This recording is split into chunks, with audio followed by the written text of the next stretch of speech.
ஒரு புரிதலை உங்களுக்கு சொல்றேன். உபவாசம் உங்களை சரி செய்து கொள்வதற்கு தான் என்னது உபவாசம். இதை புரிஞ்சுக்கங்க.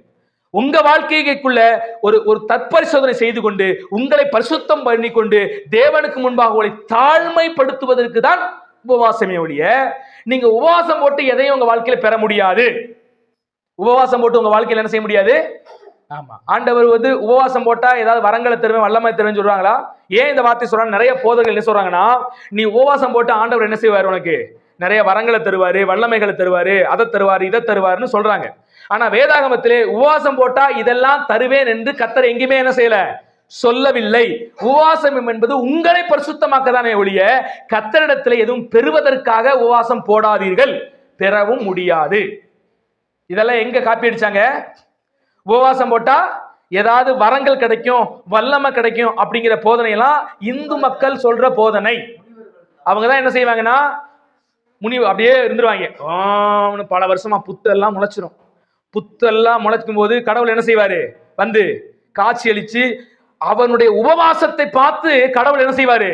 புல்லரிச்சு போய், மகனே உனக்கு என்ன வேண்டும் என்று கேட்பாரு. உடனே என்ன செய்வாரு? என்ன கேட்டாலும் உபவாசம் போட்டா கடவுள் என்ன செஞ்சிருவாரு? இந்த போதனை யார் சொன்ன போதனை? ஏசாமி சொன்ன போதனையா? பைபிள் போதனையா? இல்ல. நீ உபவாசம் போட்டினா என்ன கேட்டாலும் கடவுள் கொடுப்பாருங்கிறது இந்து மக்களுடைய போதனை.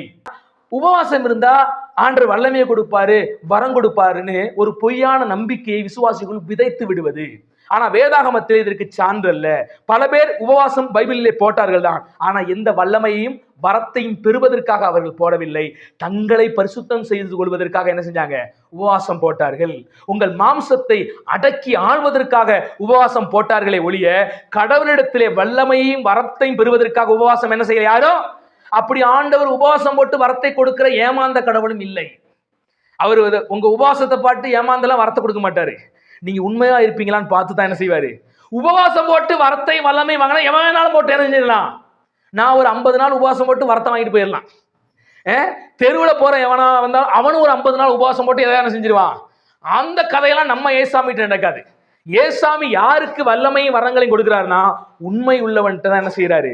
ஊழியத்தை கொடுக்கிறார். உண்மை உள்ளவன்ட்ட தான் வரங்களை கொடுக்கிறார். தகுதியானவன்ட்ட தான் அந்த கிருபைகளை கொடுக்கிறாரே ஒழிய நீங்க உண்மையா பரிசுத்தமா நேர்த்தியா இருப்பீங்கன்னு ஆண்டவர் அதை பார்த்து உணர்ந்து உங்களுக்கு கொடுப்பாரே ஒழிய நீங்க உபவாசம் போறதுனால எதையும் செய்ய மாட்டாரு, கொடுக்க மாட்டார். அதெல்லாம் என்ன சொல்றவர்னா, ஞானமுள்ள கிறிஸ்தவ வாழ்க்கை ரொம்ப முக்கியம்.